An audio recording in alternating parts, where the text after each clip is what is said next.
Election season में कुछ नेता अपने जहरीले बयानों के जरिए वोट की फसल काटने की तैयारी में हैं।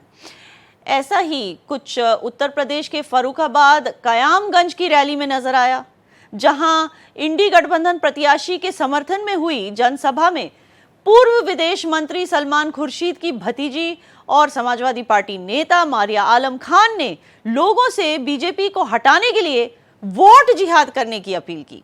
हालांकि इसे लेकर मारिया और सलमान खुर्शीद पर केस भी दर्ज हो गया है।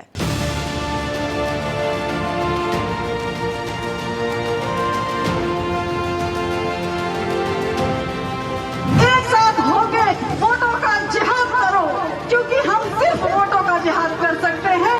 कांग्रेस नेता सलमान खुर्शीद की भतीजी और समाजवादी पार्टी नेता मारिया आलम खान ने वोट जिहाद की अपील कर विवाद खड़ा कर दिया है। मारिया आलम ने उत्तर प्रदेश के फर्रुखाबाद में एक रैली को संबोधित करते हुए लोगों से वोट जिहाद करने की अपील की। मारिया ने रैली में कहा कि बहुत अक्लमंदी के साथ, जल्दबाजी ना करते हुए, बिना जज्बाती हुए और बेहद खामोशी के साथ वोटों का जिहाद करें। बहुत अक्लमंदी के साथ, बहुत जज्बाती ना होके, बहुत खामोशी के साथ एक साथ होके वोटों का जिहाद करो, क्योंकि हम सिर्फ वोटों का जिहाद कर सकते हैं और इस संगी सरकार को भगाने का काम कर सकते हैं।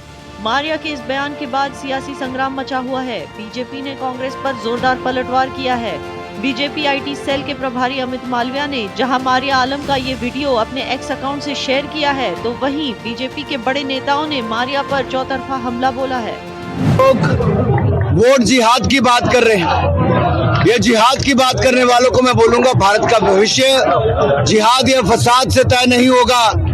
ये देश किसी फतवे या फरमान से नहीं, भारत के संविधान, बाबा साहब अंबेडकर के दिए संविधान से चलता है। जिहाद जैसा शब्द इनके यहाँ उपयोग होता होगा। हम तो मत लोगों से निवेदन कर रहे हैं, प्रार्थना कर रहे हैं कि एक विकसित भारत के लिए, देश को आगे बढ़ाने के लिए, दुनिया में विश्व गुरु भारत बने, उसके लिए लोग जो है भारतीय जनता पार्टी को दें, मोदी जी को तीसरी बार देश का प्रधानमंत्री बनाने में अपना योगदान दें, अपना मत दें, अपना समर्थन दें। जिहाद इनके यहाँ होता होगा।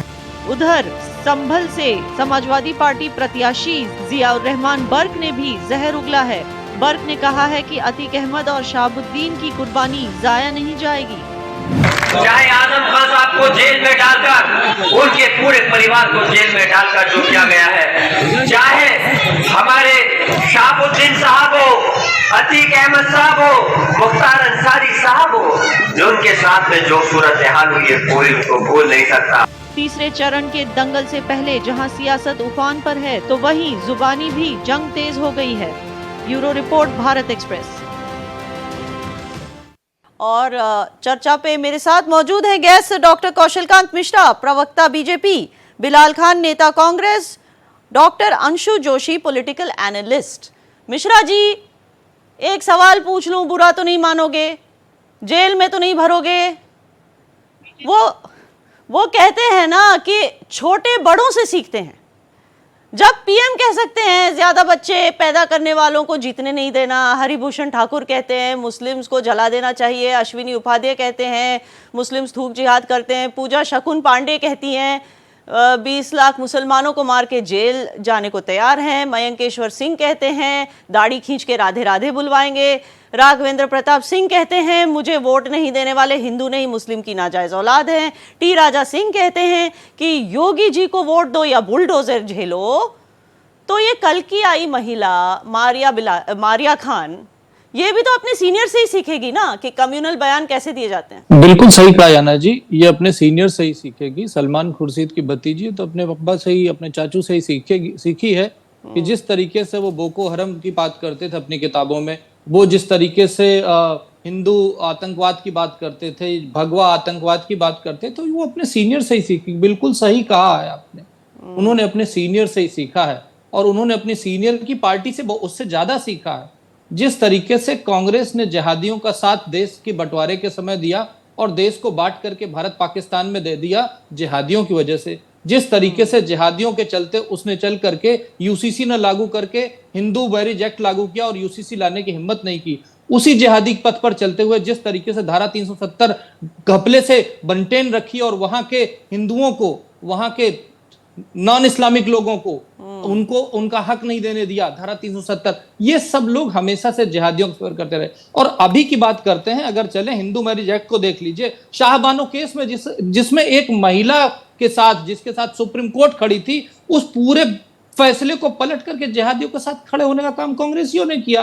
तो ये इंडी गठबंधन वाले जो भी हैं, चाहे भतीजी हो चाहे उनके चाचू हो, वो सब केवल जिहादियों की राजनीति करते आए हैं। और जिहाद की तो हद यह है कि लव जिहाद की बात करते हैं, फूड जिहाद की बात करते हैं, इकोनॉमिक जिहाद की बात करते हैं, डेमोग्राफिक जिहाद की बात करते हैं, और उसी पर चलते हुए जिस तरह से हलाल इकोनॉमी को जिहाद के नाम पे समर्थन देने का काम करते हैं। तो ये बिल्कुल आप सही कह रहे हैं, इन्होंने अपने सीनियर से, अपने बुजुर्गों से बहुत सीखा है। हम हैं जो बात करते हैं सबका साथ, सबका विकास, सबका प्रयास और सबके विश्वास, और हमारी लाभार्थी योजना में 30% भारतीय मुसलमान जो सनातन का सम्मान करते हैं, देश का सम्मान करते हैं, देश के लिए मर मिटने की बात करते हैं, बीर अब्दुल हमीद जैसे लोग हैं, उनका सम्मान करते हैं। ऐसे इस्लाम वालों का, ऐसे मुसलमानों का इस्तकबाल हम करते हैं। पर जो लोग जिहाद के नाम पे देश को बांटने की बात करते हैं, हम उनको देशद्रोही मानते हैं। बिलाल खान साहब, अब क्यों बोलती बंद है आपकी? बिलाल खान साहब, बोलती क्यों बंद है? बीजेपी में हमेशा इल्जाम लगाते हैं ना सियासी मुखालिफ के, बीजेपी नफरत फैलाती है, डेमोक्रेसी खतरे में है। फिर ये क्या लहजा है तकरीर करने का? भारत के हर समाज में हिंदू मुस्लिम दोनों रहते हैं। सुन लीजिए सवाल, हिंदू तो भूल जाओ, उन मुस्लिम्स को भी बैन करने की बात की मारिया आलम ने, जो बीजेपी की हिमायत करते हैं। यानी वाजिया है कि मारिया जी की कॉन्स्टिट्यूंसी में मुस्लिम्स के लिए भी डेमोक्रेसी खतरे में। देखिए मैडम, मैं ऐसे किसी भी बयान का समर्थन नहीं करता, और मैं कभी भी नहीं करूंगा। लेकिन आपको दूसरा पहलू देखना होगा। देश के प्रधानमंत्री क्या कह रहे हैं लगातार, हिंदू मुसलमान पर उतर गए कि जब तक मैं जीवन में हूं मुसलमानों को आरक्षण नहीं लेने दूंगा। सबसे बड़ा शर्मनाक बयान देश के प्रधानमंत्री का था। ये पूरे देश ने देखा। घुसपैठिया किसने कहा? 80-20 उन्होंने मुसलमान नहीं कहा, उन्होंने कहा धर्म के आधार पर आरक्षण नहीं लेने दो जाएगा। मैडम धर्म के आधार पर नहीं, मुसलमानों की बात नहीं की उन्होंने वहां। मेरी बात सुनिए, नहीं, जो गलत है वो गलत है जी। मैंने तो कहा कोई भी हो, मैं उन लोगों का समर्थन नहीं करता, ऐसे लोगों का हम नहीं करते, लेकिन देश के प्रधानमंत्री का समर्थन। लेकिन आप आरक्षण का समर्थन क्यों करते हैं? क्रिश्चियन, जूस, पारसी, ये सारे लोग भी रहते हैं, सिख, ये तो कोई आरक्षण नहीं मांगते देश के अंदर। मैं कह रही हूँ सिर्फ मुसलमान क्यों आरक्षण मांगते हैं, पहले बताइए। क्रिश्चियन, सिख, ये सारे भी तो रहते हैं, जैन्स, ये तो नहीं कहते हम भी माइनॉरिटी, हमें भी आरक्षण दो जी।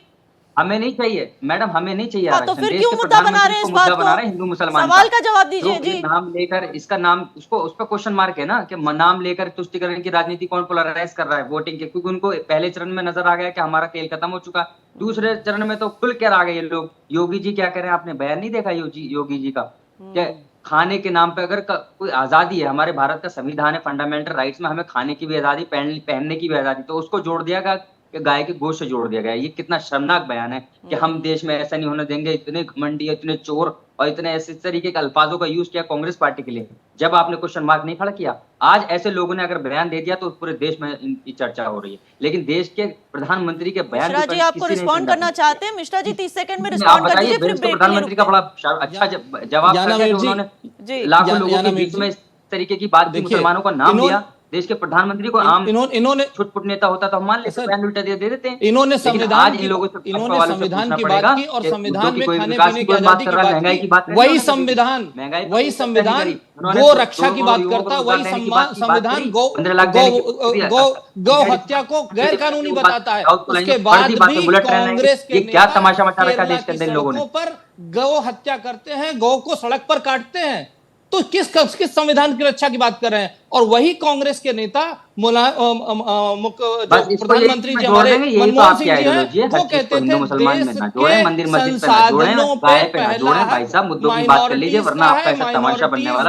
स्पेशली मुस्लिम का है। अगर एक तरफ देश का प्रधानमंत्री जो माइनॉरिटीज की बात कर रहा है, माइनॉरिटीज के नाम पे वोट बैंक की पॉलिटिक्स करते हुए ऐसे लोगों को तरीके से देश के प्रधानमंत्री के बारे में बिलाल खान जी, मैं एक ही आपको एक ही जवाब दूंगी। मक्का शरीफ में क्या सुअर को मारना अलाउड है? नहीं अलाउड है, ये हमारे मजहब के खिलाफ जाता है। तो उसी तरह भारत जो है वो हिंदू धर्म का जन्म स्थान है, तो हमें कुछ चीज़ों को सेंसिटिविटी से डील करना चाहिए। हर चीज़ में कॉन्स्टिट्यूशन ऐसे हम नहीं कर सकते। जिन लोगों के बीच हम रहते हैं उनका भी हमें भी सोचना है। ये नहीं कि हर बार हम ही खुद ही बोलते रहे कि हमें आरक्षण दे, हमें आरक्षण दे। हमें भी तो सोचना है हिंदू भाई बहनों का।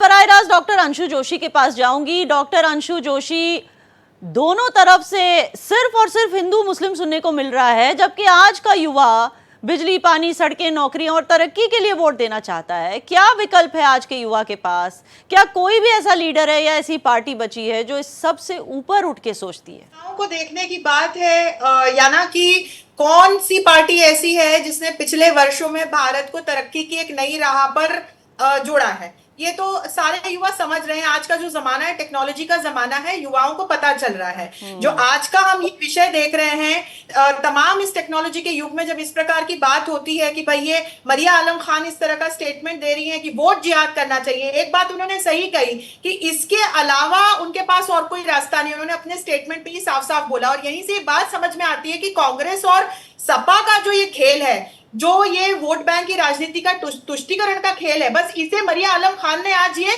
शब्दों का जामा पहनाया है। हम तो बड़े सालों से देख रहे हैं कि इस देश का जब विकास की बात आई तो इन पार्टियों ने क्या हाल किया, लेकिन वोट बैंक की राजनीति करके, चाहे ये वर्ग विशेष के मौलाना हो, धर्मगुरु हो, नेता हो, उनसे हमने किस प्रकार के बयान, फतवे तक देखे हैं। और फिर हम देखें कि कांग्रेस के इमरान मसूद को आप देखिए किस प्रकार के स्टेटमेंट देते चले आए। प्रधानमंत्री को बोटी बोटी उनकी अलग कर देंगे, इस प्रकार का आह्वान, इस प्रकार की अपील उन्होंने एक वर्ग विशेष से की थी। 2019 के लोकसभा इलेक्शंस में भी उन्होंने इस प्रकार के बड़े दुर्भाग्यपूर्ण बयान दिए थे। अभी हाल में बयान दिया है वोट मांगते हुए उत्तर प्रदेश में कि भाई भाजपा अगर सत्ता में फिर से आ गई तो आपका मेरा इलाज होगा। ये क्या मतलब है? आप और मैं कौन है, किसका इलाज होगा, किस प्रकार का इलाज होगा? ये बहुत दुर्भाग्यपूर्ण किस्म की राजनीति है और आज से नहीं चल रही है।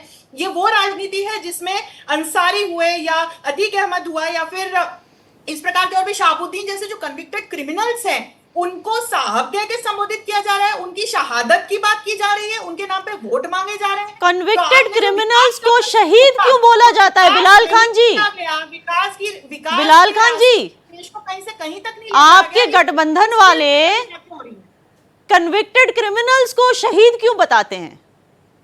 फिर कहते हैं कि देश के साथ खड़े हैं, फिर संविधान की बात करते हैं। क्या ये गैर आईनी नहीं है कि किसी कन्विक्टेड क्रिमिनल को जी म्यूट हटा लीजिए अपना, फिर बोलिए।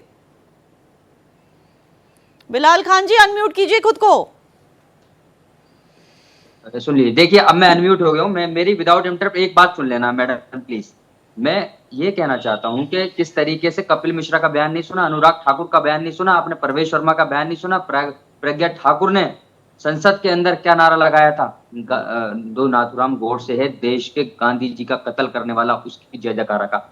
आज क्या है, देश के प्रधानमंत्री माप उस वक्त नहीं निकालते, आज टिकट काट के बहुत महान बनने का काम कर रहे हैं। उनकी पार्टी में ही ये लोग रहे हैं। कपड़ों से पहचाना जाएगा, 80-20, घर वापसी, मदरसा, ये सब कौन करने वाले, लव जिहाद, फलाना जिहाद, ये कौन करते हैं? ये भाजपा में बैठे हुए और आज ये करते हैं इन लोगों की बात। आज आपने जिस तरीके से अतीक अहमद का सवाल उठाया, उन पे केसेस चल रहे थे, लेकिन उसको किस मसले में वो थे? अतीक अहमद को किस तरीके से कस्टडी में मार गया, क्वेश्चन मार्क उठना चाहिए नहीं उठना चाहिए? आप बताइए। इस तरीके से कोई भी क्रिमिनल हो कोर्ट तय करेगा, ये सरकार तय नहीं करती है। हम भी जानते हैं, I am advocate and educated person, मैं मुझे मालूम है कोर्ट का क्या मसला होता है। लेकिन इन लोगों ने इस तरीके से जेल क्या प्रशासन सारा टीम लगी है उसमें, उसको इस तरीके से बच्चों की तरह मार दिया जाता है। उस पर सवाल उठने चाहिए नहीं उठने चाहिए? अब और अभी तक वो जो लोग हैं वो ऐसे ही, उन पर कोई ऐसा वो नहीं हुआ, खुलासा कुछ भी नहीं हुआ, बस ठीक है अरेस्ट कर लिया, खत्म बात। तो हमारा भारत का संविधान की धज्जियां कौन उड़ा रहा है? यही लोग उड़ा रहे हैं ना जो सरकार में बैठे हैं। इनकी धज्जियां उड़ाई जा रही है, लोगों से कर रहे हैं, इन्हीं लोगों के बयान है जो तोड़ने की बात करते हैं, मारा जा रहा है, जो लगातार हम नहीं कहते कि वो दूध के धुले हैं, 80-20 की बात करते हैं। तो मैं तो कह रहा हूँ ना, ये अपने गिरान में झांक के देखें। बिलाल खान जी को चुप कराइए, फिर मैं इमरान मसूद की बात कर रहे हैं। अभी मैं बिलाल खान जी से पूछना चाहता हूँ, बिलाल खान जी सुन लीजिए इनका रिस्पांस। इनका कौन सा लीडर जेल मुख्तार की मौत, मुझे सारे बाहर घूम जनाब सुन लीजिए इनका रिस्पांस, सुन लीजिए जी। एमपी बना रखा है। मुख्तार की मौत के पहले आज तक कब कांग्रेस पार्टी या कब इंडी गठबंधन के लोग किसी भी कस्टोडियल डेथ पर आकर के टीवी पर बैठे, कब कोई जो बयान दिया? इससे पता चलता है ये लोग केवल तुष्टीकरण की राजनीति करते हैं। तुष्टीकरण की राजनीति का इतना महत्व हो जाता है इनके लिए, वोट बैंक के लिए, कि आप समझिए जब बॉम्बे टेरर अटैक हुआ था उसके बाद हमारी आर्मी, हमारी वायुसेना, हमारी जल सेना के तीनों चीफ गए थे और कहा था कि हमें पाकिस्तान पे आक्रमण करना चाहिए। तो उस समय की सरकार, मनमोहन सिंह जी ने यह कहा कि अगर हम पाकिस्तान पे आक्रमण करेंगे तो हमारे देश के मुसलमान नाराज हो जाएंगे। जो लोग हमारे देश के राष्ट्रभक्त मुसलमानों को पाकिस्तान से जोड़ते हैं, जो लोग हमारे देश के मुसलमानों के आतंकवाद से जोड़ते हैं, जो लोग हमारे देश के मुसलमानों को रोहिंग्याओं से जोड़ते हैं, बिलाल खान जी बताइए, विदेशी इन्फिल्ट्रेटर से जोड़ते हैं, अगर आपके सदर उनको अपने चश्मे बदलने पड़ेंगे, फॉर्मर प्राइम मिनिस्टर इस तरह के बयान देंगे ये बताइए तो असल में मुसलमानों को कौन बदनाम कर रहा है? ल्यूटियन जोन में तुष्टीकरण की पराकाष्ठा को क्रॉस करते हुए जिस तरीके से अकबर रोड है, जिस तरीके से औरंगजेब रोड थी, जिस तरीके से बाबर रोड है, जिस तरीके से हुमायूं रोड है, उस तरीके से क्यों नहीं इन्होंने बनाया कि मेहरबानी करके एक एक करके बात कीजिए आप लोग। भगत सिंह की रोड है, चंद्रशेखर जी की रोड है, राम प्रसाद बिस्मिल की रोड है, क्यों नहीं वीर अब्दुल हमीद रोड नाम रखा? पर इन्होंने तुष्टीकरण के चलते हुए उन आतताइयों, उन मुस्लिम इन्फिल्ट्रेटर्स का नाम रखा, मुगलों का नाम रखा और पूरी ल्यूटियंस दिल्ली अब हम इस डिबेट को मुगलों की तरफ ना ले जाएं तो बेहतर रहेगा। बिलाल खान जी, मेरा अगला सवाल सुन लीजिए। मुख्यमंत्री बाल सेवा योजना, कन्या सुमंगला योजना, कृषि विज्ञान विकास योजना, जल जीवन योजना का फायदा उठाते वक्त गवर्नमेंट संघी नहीं है, मगर वोटिंग के वक्त वही गवर्नमेंट संघी और मुसलमानों की दुश्मन हो जाती है। ऐसा क्यों? ये मुद्दे मैडम बताइए। राहुल गांधी जो हमारे लीडर हैं, उनके मुंह से कभी आपने हिंदू मुसलमान करते देखा है? कभी रैली में ये कहा है कि मुसलमानों और हिंदुओं को ये हो जाएगा, मंदिर पे वोट मांगते हुए देखा है? लेकिन देश के प्रधानमंत्री को पूरे देश और दुनिया ने देखा है। ये मेरा सवाल है। भारतीय जनता पार्टी बड़ी बड़ी जो इनके मुखिया हैं, अमित शाह देश के गृह मंत्री हैं कहने को, लेकिन क्या करते हैं? भाई सभा के अंदर खड़े होकर कहते हैं शाहीन बाग में करंट लगेगा। क्या बयान नहीं देखा था उन्होंने? कभी आपने हमारे नेता को, राहुल गांधी जी को देखा कभी इस तरीके की बात करते हुए? बताइए आपको, आपने कोई कभी देश के अंदर मुद्दे उठे, कोई भी हिंदू मुसलमान की बात नहीं की आज तक। वो होता लीडरशिप को लेकर मुसलमानों, देश के सारे एसेट्स पर मुस्लिम्स का हक है, ये किसने कहा है? बिलाल खान जी, नहीं है। जिस तरीके से वो अपनी जमीन छोड़ करके भाग गए वायनाड, उससे पता चलता है राहुल गांधी क्या है। जिस तरीके से उन्होंने कल आपको सरप्राइज मिलेगा सर, देख लेना कौन छोड़ के भागेगा, कौन क्या होगा, कल पता चल जाएगा। वो धर्म के नाम बिलाल खान जी केवल और केवल पॉलिसियों की बात देश की सारे एसेट्स जो है वो मुस्लिम्स को बिलोंग करते हैं, ये किसने बोला था? देखिए ये जो बात बनाई हुई है उसमें एसटी ओबीसी की बात की गई थी, उसमें दलित की बात की थी, माइनॉरिटीज की ओनली मुसलमान का नाम है। लेकिन देश के प्रधानमंत्री ने इसको घुमा दिया और मैनिफेस्टो और मंगलसूत्र पर उतर गए कि कांग्रेस मंगलसूत्र छीन लेगी। कहां लिखा हुआ है कांग्रेस मंगलसूत्र छीन रही है? कहां लिखा हुआ है? क्लोज करने का वक्त आ रहा है। अगला सवाल सुन लीजिए मिश्रा जी। अपना मंगलसूत्र राजीव गांधी दोनों को म्यूट कीजिए। मिश्रा जी, तो अब क्या रुख इख्तियार करेगी बीजेपी? हमेशा की तरह विपक्ष की इलेक्शन कमीशन से शिकायत तो कर दी, अब आगे ईडी की रेड या सीधे जेल? याना जी, हम विकास का काम अपना बताते रहेंगे, सबका साथ सबका विकास की नीति पे चलते हुए विपक्ष के द्वारा तुष्टीकरण के लिए जो भी काम किए गए हैं उन सारी चीजों का पर्दाफाश करते हुए देश की जनता के सामने रखेंगे और ये बताएंगे कि कांग्रेस और इंडी गठबंधन वाले परिवारवाद, भ्रष्टाचार। आखिरी 30 सेकंड बिलाल खान जी, आखिरी 30 सेकंड। देखिए, आखिरी 30 सेकंड में यही कहूंगा कि देश के प्रधानमंत्री हिंदू मुस्लिम करना बंद कर दें, जो असल मुद्दे उन पर बात करें, क्योंकि इनको मालूम है असल मुद्दों पर बात करें। डॉक्टर अंशु जोशी, देश के प्रधानमंत्री असल मुद्दों पर बिल्कुल बात हो रही है। कांग्रेस और सपा जो है वो जनता का ध्यान बार बार ये जो विकास की एक राह भारतीय जनता पार्टी ने जनता को दी है उससे भटकाने के लिए इस प्रकार की बयानबाजी कर रही है। लेकिन अंशु जोशी, आप एक सामाजिक कार्यकर्ता होने के नाते ये बताइए कि जैसे जीडीपी आगे बढ़ रहा है, देश का इंफ्रास्ट्रक्चर आगे बढ़ रहा है, मानसिकता कब आगे बढ़ेगी और ये रिलीजियस पोलराइजेशन की पॉलिटिक्स कब बंद होगी? जी बताइए जल्दी। आप विश्व की सबसे तेजी से बढ़ती अर्थव्यवस्था के नागरिक हैं। आज की तारीख में नारी शक्ति वंदन अधिनियम के साथ 3 तलाक से मुक्ति के साथ महिलाओं को नया रास्ता दिया गया है। धारा 370 हटा करके इस सरकार जी देश आगे बढ़ रहा है, लेकिन मानसिकता तो वही की वही रह गई। जिहाद के रास्ते मानसिकता तो वही की वही रह गई। अब तक मजहब के नाम पे वोट बैंक पॉलिटिक्स खेली जाती है। बहुत बहुत शुक्रिया आप तीनों का हमारे साथ जुड़ने के लिए। क्या हम आज 2024 में भी मजहब के नाम पर फसाद करेंगे? लोगों को साल वोट जिहाद किसानों को करने के बिठा के रखा लिए बॉर्डर पर, उत्तेजित लेकिन करेंगे। उस पर जवाब मैं नहीं याना मीर ऐसे विवादित और जहरीले बयान देने वाले सियासतदानों से पूछना चाहती हूं कि क्या इस तरह के बयानों के जरिए जीत की नींव रखी जाए? सियासत के लिए भारतीयों को मजहब के नाम पे बांटना ऐसा नहीं चलेगा।